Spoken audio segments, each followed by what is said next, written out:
అమ్మవారి అనుగ్రహం ఒకటి లోకంలో మీరు బాగా జ్ఞాపకం పెట్టుకోండి, హనుమ యొక్క అనుగ్రహం ఒకటి. ఈ రెండు చాలా తొందరగా వచ్చేస్తాయండి, చాలా తొందరగా కనపడతాయి. ఎక్కువ సమయం పట్టదు, చాలా తొందరగా అమ్మవారు అనుగ్రహించేస్తుంది.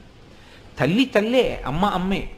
కాబట్టి చూడండి, లలాటం లావణ్యద్యుతి విమల మాభాతి తవయత్ ద్వితీయం తన్మన్యే మకుటఘటితం చంద్రశకలం. ఇప్పుడు శంకరాచార్యుల వారు మొదటి పాదంలో అమ్మవారి యొక్క నుదుటి గొప్పతనాన్ని చెప్పారు. చెప్పి స్కిప్డ్ అంటారే, అలా సడన్గా అకస్మాత్తుగా ఆ లలాటము గురించి వదిలిపెట్టేసి ఒక్క దూకు దూకారు. ఎక్కడికి వెళ్ళిపోయారు ఆయన? దేని గురించి మాట్లాడుతున్నారు? ద్వితీయం తన్మన్యే. మన్యే అంటే ఊహించుచున్నాను, ఊహించుచున్నాను అంటే ధ్యానించుచున్నాను. ద్వితీయం తన్మన్యే మకుట ఘటితం చంద్రశకలం. అమ్మా, చంద్రుడి యొక్క ఒక